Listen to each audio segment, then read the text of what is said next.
지금 제 옆에 번역가의 일은 탐정의 일과 비슷하다라고 말하는 홍한별 번역가님 나오셨습니다. 안녕하세요. 안녕하세요. 탐정은 수사하는 일을 하잖아요. 탐정의 일과 어떤 지점에서 비슷한지 조금 말씀해 주시죠. 사실 제가 탐정 소설을 좋아해서 이렇게 좀 우기는 거기도 한데, 탐정이 하는 일이 흩어진 단서를 모아가지고 어떤 서사를 구성하는 거잖아요. 번역하는 일도 텍스트에 남아있는 단서들을 모아가지고 어떤 줄거리 이야기를 만들어가지고 그거를 또 우리말로 풀어내는 과정이라고 생각해요. 번역하면서 또 굉장히 많이 하는 일이 검색이거든요. 네네. 그럴 때 인터넷을 막 이렇게 뒤지고 있다 보면은 단서에 단서 이렇게 해가지고 뭐 뭔가를 딱 찾아냈을 때, 네. 아, 이것이 바로 이 발견의 기쁨? 그런 과정이 있어가지고 제가 그렇게 주장을 하고 있습니다. 단서 하나를 가지고 범인을 발견했을 때의 희열 같은 것을 검색을 통해서 느끼고 계시군요. 네, 그렇죠. 방구석 멋집니다. 탐정. 다양한 분야에서 책 번역 의뢰가 들어올 것 같습니다. 의뢰를 받으면 이 책을 꼭 해야겠다라고 마음을 움직이는 동기들이 있을 것이고, 뭐 네. 영역이 있을 것이고. 뭐 많죠. 많은데 사실은 좋아하는 것들이 저한테 들어오는 경우는 굉장히 드물어서 그거를 기다리고 있지는 못한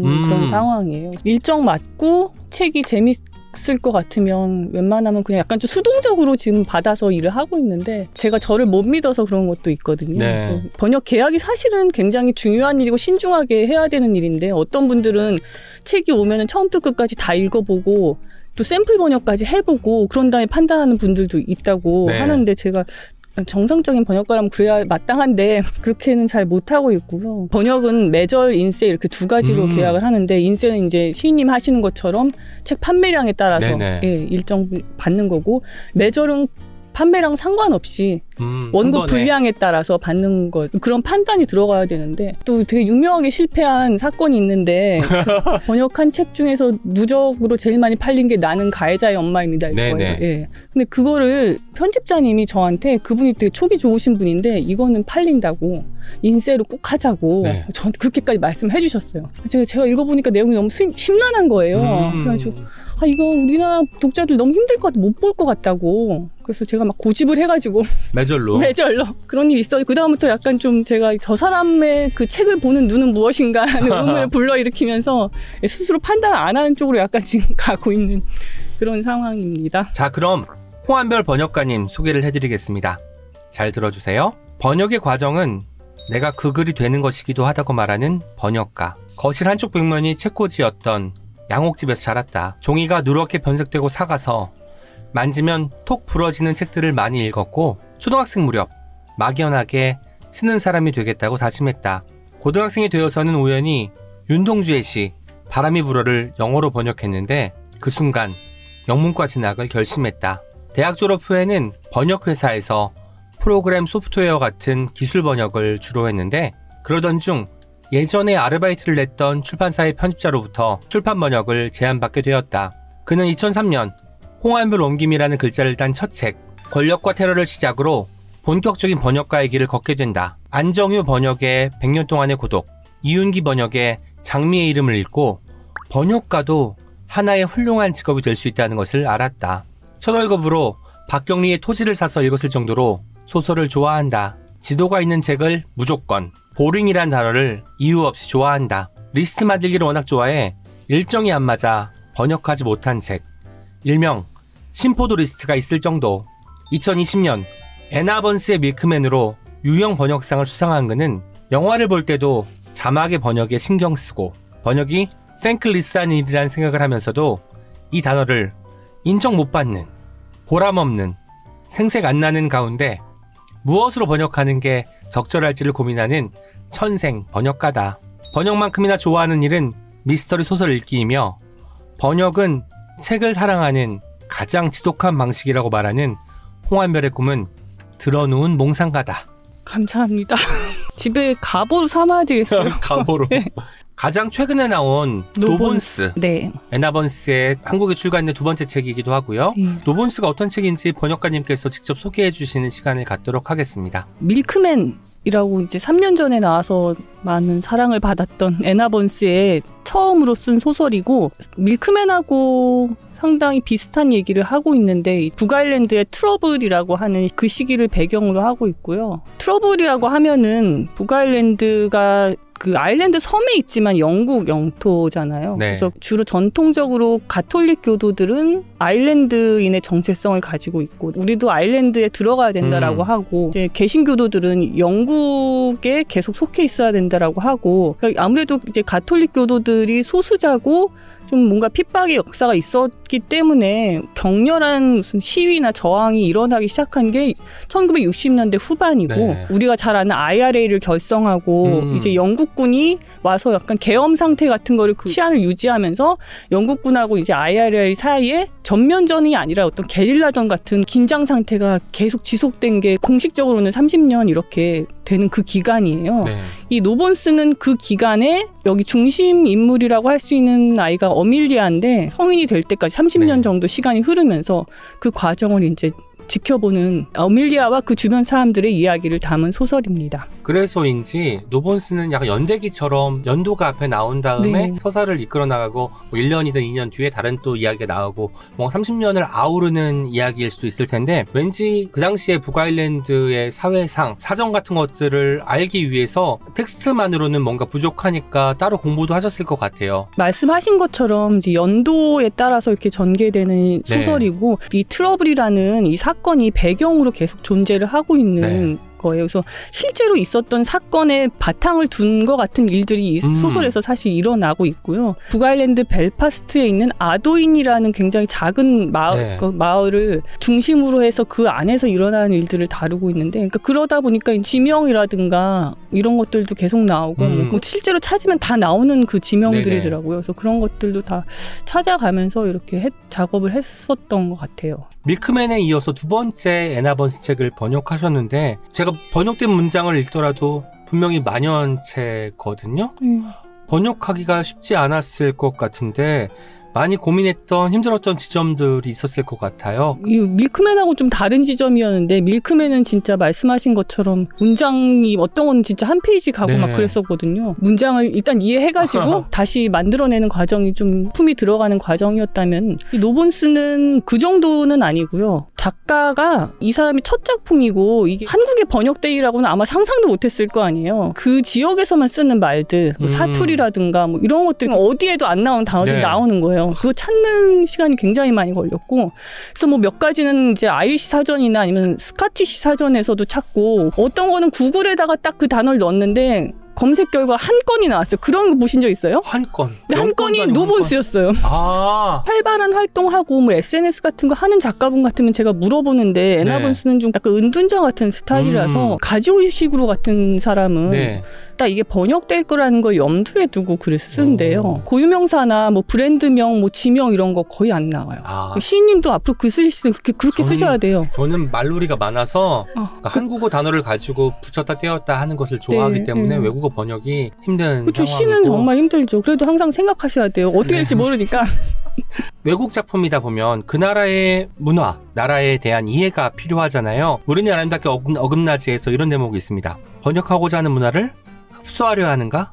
탐구하려 하는가의 어떤 자세가 있는데 홍한별 번역가님께서는 흡수파인지 탐구파인지 제가 거기서 썼던 맥락은 외국 작품을 번역할 때는 어떻게든 알아내가지고 소화해서 번역을 하는데 번역 풍토가 서양으로 가면 좀 다르대요. 우리나라 소설을 서양에 번역할 때는 최대한 서양 독자들이 잘 소화할 수 있게 약간 이렇게 잘 씹어가지고 이유식 만들듯이 베지테리안 같은 것도 거기에 이제 우리나라의 뭐 무슨 음식이나 뭐 이런 문화 같은 것들이 좀 많이 희석돼 있다는 그런 느낌을 받거든요. 뭐 간단한 예를 들면 우리가 뭐 서양 음식에 대해서 번역을 할 때는 보통 그 음식을 뭐 각주를 달거든 뭐든 설명을 하거나 원형을 보존하려고 애를 쓴다고 한다면 외국에서 우리나라 걸 가지고 갈 때는 자기네 것과 굉장히 비슷한 걸로 이렇게 교환한다고 해야 될까요? 심지어는 아예 편집을 해가지고 분량을 뭐 이렇게 줄이기도 하고 그러기도 한다고 저는 들었어요. 원래 그 전통 자체가 우리는 이제 서양 문화를 받아들이면서 그거를 바탕으로 근대화를 이룬 거잖아요. 번역이 그 과정에서 중대한 역할을 했고 이게 어떤 권력의 차이가 있고 위에서부터 우리는 이제 내려오는 거죠. 그런 게 번역의 전통이 됐기 때문에 그렇게 됐다면 이제 서양에서는 그럴 필요가 없기 때문에 자기들 입맛에 맞게 개조해서 얼마든지 사용하는 거고요. 나쁘네요. 저희도 이제 나름 한류니 뭐니 해서 문화 강국이 되면 또 달라질 수도 있지 네. 않을까. 그러니까 그러니까요. 항상 글로벌하게 생각하셔야 된다. 네. 알겠습니다.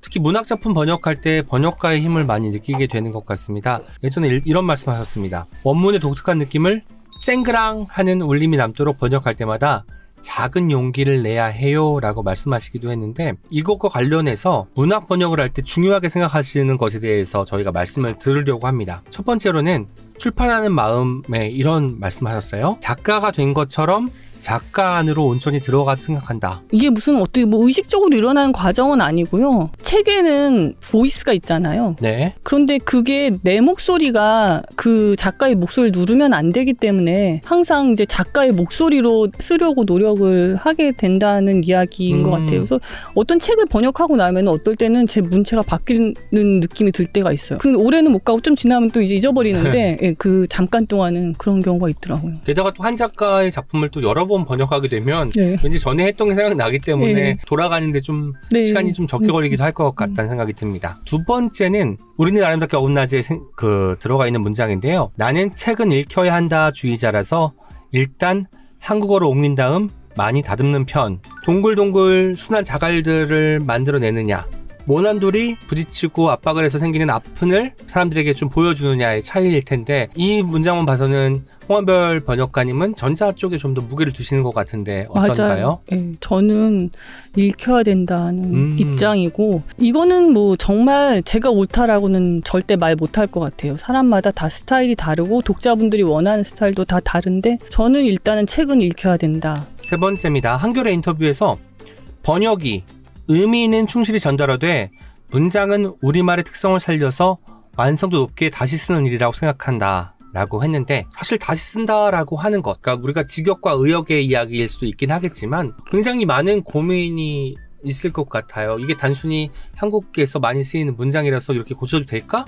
라는 그 사소한 고민부터 시작해서 내가 이 의중을 정확히 전달한 것인가? 계속해서 질문들이 떠오를 텐데 여기에 대한 이야기도 좀 들려주시죠. 이거는 진짜 정말 문장 하나하나마다 고민이 되는 그런 지점인 것 같아요. 원문을 의미를 최대한 파악해서 무슨 얘기를 하고 있는지를 파악한 다음에 그거를 될 수 있으면 영어의 흔적이 남지 않게 한국어다운 문장으로 뱉어내는 게 목적이거든요. 문학이 다른 텍스트하고 좀 다른 점은 또 형식이 있잖아요. 네. 문체라고도 하는 것들. 예, 그런 것들은 사실 제가 방금 말한 것 같은 방식으로 하면 사라져버리잖아요. 네네. 예. 그 지점이 또 굉장히 고민이 많이 되는 지점인데, 제가 뭐 쨍그랑하는 울림이 남도록 이런 것도 약간 그런 맥락이거든요. 그래서 어떤 작가들은 많이 쓰는 익숙한 표현이 아니라 일부러 낯선 표현, 생경한 표현으로, 일부러 어색한 표현으로 하는 작가들이 있잖아요. 원문으로 읽는 사람들은 와, 무슨 이런 표현이 다 있지? 이렇게 읽을 텐데, 그걸 한국 독자들도 그 부분 읽으면서 와, 이런 표현을 다 하네? 이게 돼야 되는 거잖아요. 근데 제가 그렇게 번역을 해놓으면 독자분들이 이 번역이 이게 뭐야? 완전 번역체 아니야? 이렇게 되는 거예요. 그래가지고 제가 거기다가 작은 용기를 발휘해야 된다. 이 용기는 이제 욕먹을 용기죠. 네. 번역가로 살아오신 지 어느덧 20년이 네. 되었다고 들었습니다. 번역가로서의 꿈이 있을까요? 20년 됐다고 하니까 앞으로 20년만 더 할 수 있었으면 좋겠어요. 제가 그래도 조금씩은 자랐다고 생각을 하는데 이제 주변에서 다들 40대가 전성기라고 이제 꺾인다고 그러더라고요. 근데 꺾이지 않고 앞으로 20년 더 갔으면 좋겠다는 게 소원입니다. 번역가들에게 주는 상이 뭐 유형 번역상 말고도 또 있나요? 출판문화대상이라는 게 있어요. 그 상도 언젠가는 꼭 받으셨으면. 그럼 좋죠. 좋겠습니다. 네, 근데 대작에 주는 경향이 있어서 대작을 해야 됩니다. 대작을 해야 돼요? 네.